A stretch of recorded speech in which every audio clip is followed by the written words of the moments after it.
주님의 이 땅에서 사역하실 때 구름대처럼 많은 군중들이 주님께 몰려들었는데 주님은 종종 그들을 피하셨습니다. 물론 군중들이 예수님을 오해하긴 했습니다. 예수님이 로마를 물리칠 정치적 메시아로 알고 몰려들긴 했지만 그래도 그들은 주님을 다 좋아하는 사람들이었지 대적하는 자들은 아니었습니다. 그래도 주님은 그들을 피하신 적이 많았습니다. 많은 사람을 끌어들이고 몰려들게 하는 것보다 말씀의 진리를 지키는 일이, 말씀에 대한 오해를 사전에 막는 일이 더 중요했기 때문입니다. 이런저런 이유에서 몰려드는 사람을 냉정히 거부하는 교회. 여러분, 오늘날 그런 교회 본 적 있습니까? 상품 내걸고 연예인을 동원하고 하여간 모든 수단을 다 강구해서 한 사람이라도 더 끌어모으려는 교회는 본 적 있어도 몰려드는 사람을 피하는 교회는 최소한 제 경험으로 못 본 것 같아요. 혹 있어도 뭐 그렇게 많지는 않을 듯 싶습니다. 주님은 수많은 병자를 고치고 귀신 들린 자를 온전케 하셨는데 또 많은 경우 그것을 절대 비밀로 할 것을 명하셨습니다. 말씀의 진리보다 어떤 눈에 보이는 기적의 현상 자체에 사람들의 시선이 더 쏠리는 것을 경계하셨기 때문입니다.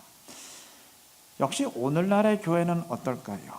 불치의 병자가 일어나고 또 심지어 죽은 자가 살아나는 일이 계속 벌어질 때 플랜카드라도 내걸고 대대적으로 홍보하려고 할까요? 아니면 행여 사람들의 시선이 눈에 보이는 것에만 쏠릴까? 그게 걱정이 돼서 일부러 감추려고 할까요? 말 안 해도 다 아시겠죠. 요한복음 8장 30절의 증언에 따르면 예수님이 설교하실 때 이 말씀을 하심에 많은 사람들이 믿더라 그랬습니다. 사람들의 마음이 온전히 주님을 향했다는 말입니다. 그런데 주님이 이어서 깊은 영상의 말씀을 전하시며 이들의 잘못된 생각을 시정시키려 하자 마음이 불편해진 사람들은 예수님이 귀신이 들렸다고 흥분했습니다. 그래도 주님이 멈추지 않고 계속하시자 급기야 이들은 요한복음 8장 59절에서 예수님을 돌로 쳐 죽이려고 했습니다. 여러분, 오늘날 교회는 어떨까요? 이 말씀을 하심에 많은 사람이 믿더라. 딱 거기서 멈추려고 할까요? 아니면 사람들이 흥분하고 등을 돌리고 돌로 치는 한이 있어도 그들이 들어야 될 말씀을 전하려고 할까요? 세상의 기준으로 보면 사람들 많이 끌어모으는 것이 성공이고 떠나가게 만들면 실패입니다. 유명해지면 성공한 것이고 손가락질 받으면 그건 영락없이 실패한 겁니다. 만약 주님이 이러한 세상의 성공을 기준으로 삼으셨다면, 세상의 성공을 목표로 하셨다면 결코 몰려드는 사람을 피하는 일은 없었을 겁니다. 자신의 능력을 비밀로 하는 대신 대대적으로 선전하라 명하셨을 겁니다. 말씀을 전할 때도 사람들이 고개를 끄덕이며 감동받는 선까지만 가고 거기서 딱 멈추고 절대 발언의 수위를 그 이상 높이지는 않으셨을 겁니다. 그런데 주님은 그렇게 하셨습니다. 그가 생각하는 성공과 세상이 생각하는 성공이 달랐기 때문입니다. 세상의 기준이 아니고 하나님 나라의 기준, 말씀의 기준을 붙드셨기 때문입니다. 여러분, 오해하지 마세요. 사람 많이 모으는 게 나쁘다는 것 아니죠. 능력 행하고 유명해지는 것이 나쁜 것 아니죠. 그게 뭐가 나쁩니까? 좋은 거죠. 단 그것 자체가 곧 성공은 아닙니다. 그것이 곧 본질은 아닙니다. 본질은 하나님의 진리의 말씀을 순종하는 것이고 그렇게 순종하는 것이 곧 진정한 성공입니다. 우리 교회가 어느 정도 성공한 교회냐 간단해요. 말씀을 우리가 어디까지 순종하고 있느냐 그것 따지면 돼요. 목사의 목회가 성공했느냐 못했느냐 간단해요. 말씀대로 목회하느냐, 말씀을 이루려고 하느냐, 아니면 세상 따라가느냐 그것 따지면 돼요. 내 인생이 어느 정도 성공한 인생인가 한 가지 따지면 됩니다. 내가 하나님의 말씀을 어느 선까지 순종하려고 하는가, 그거 점검하면 답이 나옵니다. 주님은 사형수로 죽었고 제자들도 전부 순교의 제물이 되었습니다. 세상의 기준으로 보면 전부 영락없는 실패자들일 뿐이지만 그럼에도 이들이 진정한 성공자였던 이유가 바로 그 때문입니다. 언제부터인가 그리스도인들과 교회는 세상의 성공 기준을 붙들기 시작했습니다. 그걸 교회에 적용하기 시작했습니다. 이젠 아예 중증이 되어서 얼마나 우리가 말씀대로 순종하느냐보다 얼마나 많이 모이게 되었느냐, 얼마나 규모가 커졌느냐를 기준으로 삼게 되었고, 얼마나 진실하냐보다 얼마나 유명해졌느냐를 따지게 되었습니다. 그리스도인들 각자도 세상이 말하는 성공을 인생의 목표로 삼고 그것 자체를 그리스도인의 복으로 여기게 되었습니다. 성공이 나쁘다는 말 아니에요. 더 중요한 게 있는데, 아니 가장 중요한 본질적 가치가 있는데 그걸 무시하게 된 것이 안타깝다는 말입니다. 여러분, 무엇이 그리스도인의 진정한 성공인가요? 하나님의 말씀대로 순종하는 것이 진정한 성공입니다. 이 사실 한시도 잊지 마시기 바랍니다. 그래서 언제나 주님의 말씀에 순종하면서 하나님의 뜻을 이루고 주님의 영광 드러낼 수 있는 우리 모두가 되시기를 바랍니다. 오늘 사울 왕과 다윗 왕에 관한 본문을 각각 읽었는데, 사울이 실패한 왕이었다는 건 주일학교 학생들도 다 아는 사실입니다. 오죽하면 하나님이 사울을 왕으로 세우신 것을 깊이 후회하셨겠습니까? 성경은 사무엘상 15장 11절과 그리고 35절에서 반복해서 하나님이 사울을 왕으로 세운 것을 후회하셨다고 기록했습니다. 자, 그런데 우리가 사울에 대해서 한 가지 잘 모르는 사실이 있어요. 인간의 눈으로만 보면 사울은 통치 기간 내내 어마어마한 성공을 거둔 왕이었다는 사실입니다. 오늘 첫 번째 본문으로 읽은 14장 47, 8절은 사울의 통치 기간을 요약하면서 이렇게 말합니다. 47절, 사울이 이스라엘 왕위에 오른 후에 사방에 있는 모든 대적, 곧 모압과 암몬과 에돔과 소바의 왕들과 블레셋 사람들을 쳤는데 향하는 곳마다 이겼고 그랬습니다. 사울은 모든 나라들을 다 이겼고 가는 곳마다 승리했습니다. 그래서 그 다음 48절의 증언처럼 그는 모든 대적들을 다 이기고 이스라엘을 그 주변 약탈자들의 손에서 구출해 냈습니다. 여러분, 세상 그 누가 이런 왕을 보면서 실패자라고 하겠습니까? 누가 감히 이런 사람을 실패자라고 하겠습니까? 당신은 전쟁이 생활 양식이었던 시기였고 왕의 임무는, 1차적 임무는 전쟁을 이끄는 겁니다. 이러한 시기에 모든 전쟁을 다 이긴 왕이라면 이건 이론의 여지가 없는 성공의 아이콘이고 위대한 왕입니다. 위인전에 실려야 될 사람입니다. 그런데 왜 성경은 이러한 사람을 실패자라고 했을까요? 말씀을 불순종했기 때문입니다. 하나님의 뜻을 우습게 여겼기 때문입니다. 실제로 성경의 기록을 보면 하나님이 사울을 심판하시기 전까지 사울은 단 한 번도 전쟁에서 진 적이 없습니다. 전부 승리합니다. 그리고 그것도 다 대대적인 승리예요. 그런데 문제는 이기기는 이기는데 그때마다 영적인 문제를 노출합니다. 하나님을 우습게 여겨요. 성경의 기록상 그가 왕이 된 다음 첫 번째 치른 전쟁은 사무엘상 13, 14장에 기록된 블레셋과의 전쟁입니다. 이 전쟁 다 아시죠? 이 전쟁에서 사울은 사무엘이 도착하지 않으니까 제사장만 드릴 수 있는 제사를 그냥 자기가 드려버렸어요. 이건 제사를 무시하는 명백한 범죄죠. 또 쓸데없는 금식 명령 내려가지고 블레셋을 완전히 멸망시킬 수도 있었는데 그 기회를 놓칩니다. 몇 주 전에 본문으로 봤던 내용이죠. 그러나 이렇게 영적인 문제를 노출하지만 여하튼 전쟁에서는 대대적으로 승리합니다. 성경이 두 번째 기록한 전쟁은 15장의 아말렉과의 전쟁입니다. 이 전쟁에서 하나님은 사울에게 마지막 기회를 주셨어요. 아말렉을 치되 아말렉의 그 어떤 것도 남기지 말고 전부 진멸하라고 엄히 명령하셨어요. 그런데 사울은 아말렉 왕 아각을 죽이지 않습니다. 그리고 짐승 가운데 하찮은 것들만 다 죽이고 살찌고 기름진 것은 다 살리고 남깁니다. 하나님의 뜻을 아주 노골적으로 무시하는 범죄죠.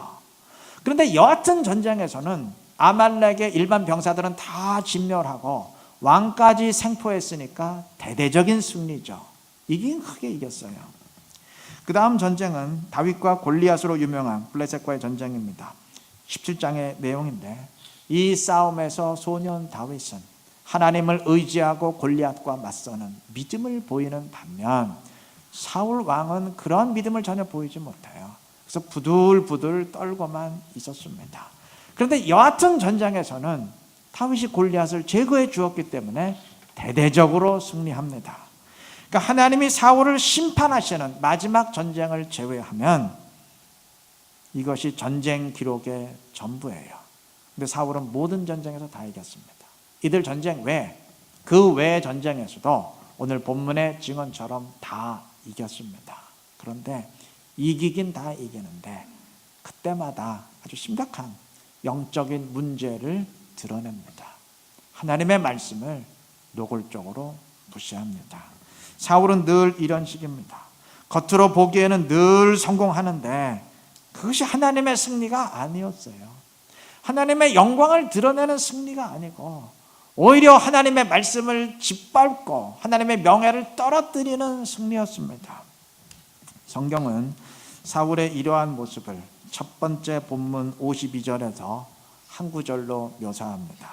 사울이 사는 날 동안에 블레셋 사람과 큰 싸움이 있었으므로 사울이 힘센 사람이나 용감한 사람을 보면 그들을 불러 모았더라. 사울이 용사들을 불러 모으면서 힘센 사람 불러 모으면서 강한 군대를 만들기 위해 애썼다는 얘기인데 얼핏 보면 이게 당연한 거지 이게 뭐가 문제인가 할 수 있지만 그렇지 않습니다. 이 한 구절은 사울이 얼마나 하나님의 말씀을 무시하고 세상의 사고 방식대로만 통치했는지를 아주 여실히 드러냅니다.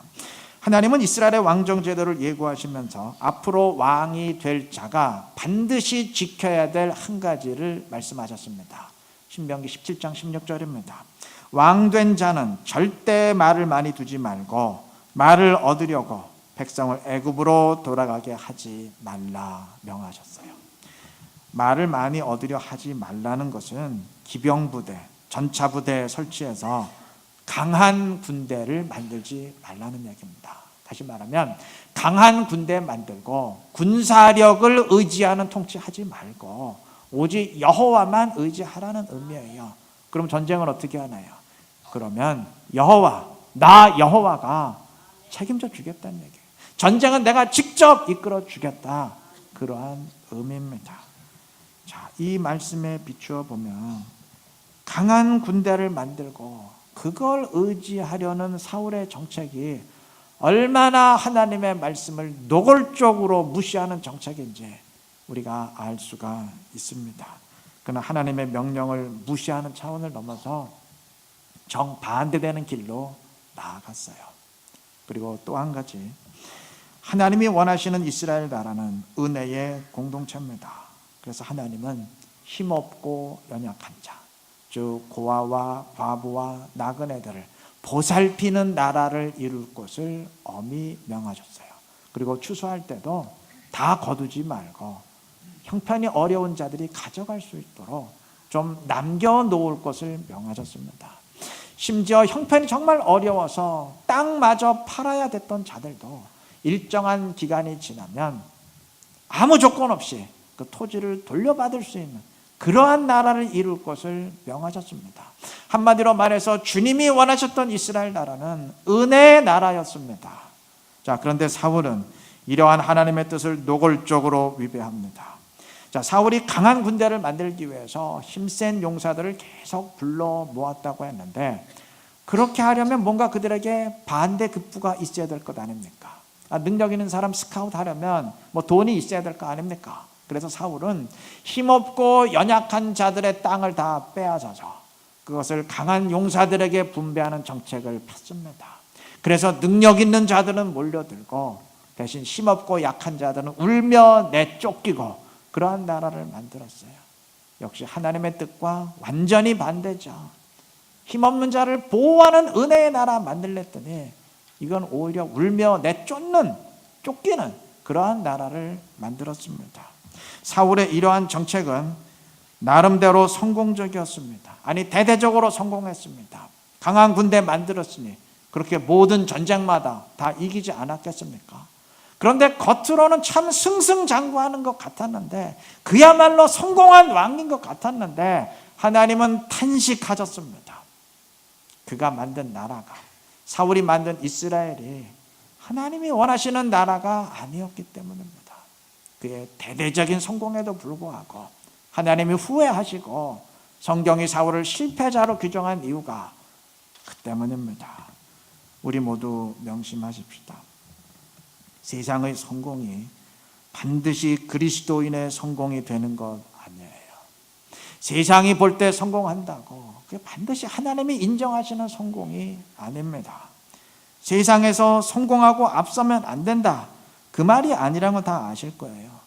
열심히 노력하고 성공해야죠. 그러나 하나님의 말씀을 그렇게 무시하면서까지 그래서는 안 됩니다. 그리스도인의 진정한 성공이란 하나님의 말씀을 붙들고 그 말씀대로 순종하면서 나의 달려갈 길을 다 마치는 것임을 한시도 잊어서는 안 될 것입니다. 교회도 명심해야 됩니다. 말씀의 원리를 따르는 공동체를 만드는 것이 그 진정한 교회의 성공임을 우리 늘 기억해야 됩니다. 세상적으로는 정말 성공한 것 같았지만 실제로는 완전한 실패자였던 사울의 모습이 얼마든지 오늘 교회의 모습이 될 수 있음을 우리 명심해야 될 겁니다. 세상은 사람 많이 끌어모으면 성공했다고 합니다. 유명해지면 성공했다고 합니다. 그러나 그 자체가 반드시 성공은 아니면 우리 늘 기억해야 될 것입니다. 정말 중요한 가치가 있음을, 진정한 성공의 기준은 그것이 아님을 한시도 잊지 말아야 될 것입니다. 목회하는 담임 목사는 절대 잊지 말아야 되고 여러분도 마찬가지입니다. 세상은 잘 되는 것이 성공이라 말합니다. 잘 되어야죠. 잘 되어야 좋죠. 그러나 더 중요한 게 있습니다. 제대로 되어야 됩니다. 제대로 되는 것이 진정한 성공입니다. 잘 되는 것은, 잘 나가는 것은 능력에 달렸어요. 그런데 제대로 되는 것은 말씀대로 순종하는 믿음에 달렸습니다. 물론 능력이 중요하지만 그러나 믿음이 가장 중요합니다. 아니, 믿음만이 본질적인 가치입니다. 이 사실 언제나 명심하시기를 바랍니다. 그래서 온전한 믿음으로 진정한 성공의 길을 추구하며 달려갈 길을 달려갈 수 있는 우리 모두가 되시기를 바랍니다. 지금까지 사울의 문제점을 크게 두 가지 지적했는데, 이러한 문제에 대해서 다윗 왕은 어떠했는지 그걸 비교해 보면 성경이 왜 다윗을 성공한 왕이라 평가했는지 그 이유를 분명히 알게 됩니다. 먼저 역대상 18장 4절은 이렇게 증언합니다. 다윗이 그에게서 병거 1천과 기병 7천과 보병 2만을 빼앗았으며 또 다윗이 병거 100대의 말들만 남기고 모든 병거의 말들의 다리 힘줄을 끊었더라 그랬어요. 이것은 다윗이 소바왕 하닷 에셀과의 전쟁에서 이긴 뒤 취한 행동을 말하는데, 당시 병거란 말 여러 필이 끄는 그 전차로서 가장 강력한 무시무시한 무기입니다. 그런데 다윗은 이 가운데 10%, 100대만 남기고 나머지 900대의 말들은 전부 힘줄을 끊었습니다. 여러분, 말의 힘줄을 끊으면 그 말은 더 이상 전쟁에서 사용할 수 없는 말이 돼요. 다윗이 그렇게 했습니다. 왜 그랬을까요? 짐작이 되시죠?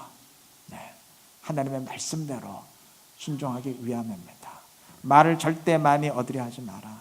강한 군대 만들지 말라. 주님이 엄히 명령하셨기에 그 말씀대로 순종한 것입니다.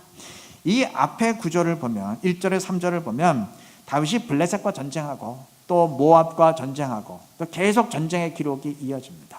다시 말하면 끊임없이 전쟁이 일어나는 시기였다는 말이에요. 이러한 시기에 가장 강력한 무기를 스스로 파괴하는 것이 그게 쉬운 일이었겠습니까? 여러분, 전쟁은 스포츠 게임이 아니죠. 스포츠는 이기거나 지는 거지만 전쟁은 이기거나 죽는 겁니다. 그런데 그러한 전쟁을 하면서 어떻게 하든 전력을 강화시켜야지, 아니 스스로 약화시키는 게 그 말이 되겠습니까? 다윗은 그렇게 했습니다.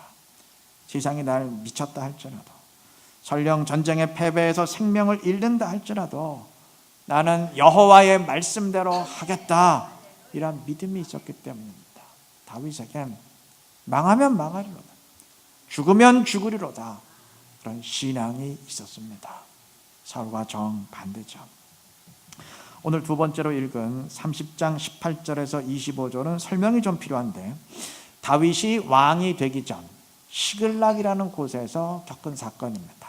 이게 다윗이 왕이 되기 전 마지막으로 겪은 사건이고, 하나님이 마지막으로 허락하신 훈련의 시험이었고, 이 사건 이후에 다윗은 왕위에 오르게 됩니다. 근데 다윗이 이것을 통해서, 하나님이 이 사건을 통해서 다윗에게 확인하고 싶은 것이 있었어요. 다윗은 그 시험을 통과합니다. 자, 다윗이 잠시 본거지를 비운 사이에 아말렉 족속이 쳐들어와서 다윗과 그 부하들의 모든 가족들을 포로로 납치해가는 일이 벌어집니다.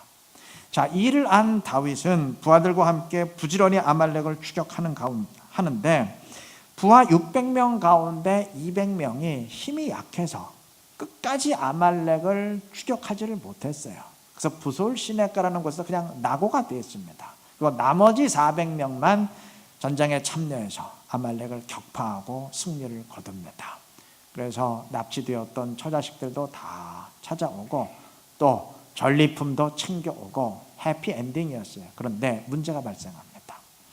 본문의 내용처럼 전쟁에 참여했던 400명은 낙오되었던 200명과 함께 전리품을 나누는 것을 거부합니다. 아니, 저들은 전쟁에 참여하지도 않았는데, 힘이 약해갖고 그냥 중간에 낙오되었는데, 아무것도 한 게 없는데 왜 저들에게도 상을 내려야 되느냐, 우리가 다 가져야지 왜 우리 것을 저들에게 나누어줘야 되느냐, 강하게 항의합니다. 급기야 이들은 저 200명을 처자식과 함께 다 내쫓자고 주장합니다. 여러분, 이들은 모두 사울의 정책에 의해서 땅을 뺏기고 쫓겨났던 약한 자들이에요. 그래서 다윗에게 몰려들었던 자들입니다. 이들을 여기서 내쫓으면 이들은 더 이상 갈 데가 없어요. 죽는 수밖에 없습니다. 그런데도 내쫓자고 주장합니다. 죽여버리자는 얘기죠. 죽게 내버려 두자는 얘기죠. 나라를 강하게 만들고 건국하려면 저것들은 있어봤자 방해밖에 안 된다. 그러니 빨리빨리 구조 조정해서 내쫓고 더 우리끼리 하자, 그런 의미죠. 이때 다윗은 이들이 쫓겨나지 않도록 보호합니다. 뿐만 아니라 24절의 증언처럼 힘이 약해 전쟁에 참여하지 못했던 이들도 동등하게 대우받고 동등하게 전리품을 나눌 수 있도록 명령합니다. 그리고 가장 중요한 것, 25절. 그날부터 다윗이 이것으로 이스라엘의 율례와 규례를 삼았더니 오늘까지 이르니라. 이 사건 이후 다윗은 왕이 되는데 이것으로 이스라엘의 법을 삼고 통치했다는 얘기예요. 그런데 오늘까지 이르니라 그랬어요. 무슨 의미일까요? 이걸 일시적 이벤트나 단회적인 자선 행사로 끝낸 게 아니고 이걸 이스라엘의 통치 원리로 삼아서 끝까지 그렇게 했다는 얘기입니다. 다시 말하면 힘없고 연약한 자들이 보호받는 은혜의 나라를 끝까지 이루려고 노력했다는 얘기입니다. 여러분, 사울 왕인들 하나님의 말씀을 어기고 싶었겠습니까? 하나님을 그렇게 노골적으로 무시하고 싶어서 강한 용사 등용하고 약한 자들을 도태시켰겠습니까? 전쟁이 끊임없이 이어지는 시기에 망하지 않고 살아남으려고 그랬던 겁니다. 자기 딴에는 그렇게 생각했던 겁니다. 다윗도 바보가 아닌 한 능력 있는 사람 대우하고 무능한 자들 해고시켜야 나라가 강하고 강해지고 발전한다는 거 알아요. 어설픈 감상 논리에 빠졌다가 나라 위태롭게 된다는 거 알아요. 그래도 그는 끝까지 은혜의 나라를 포기하지 않았습니다. 이유는 딱 한 가지예요. 하나님이 말씀하셨기 때문입니다. 그것이 하나님이 명하신 이스라엘의 진정한 모습이기 때문입니다. 그는 진정한 성공이 무엇인지를 알았어요.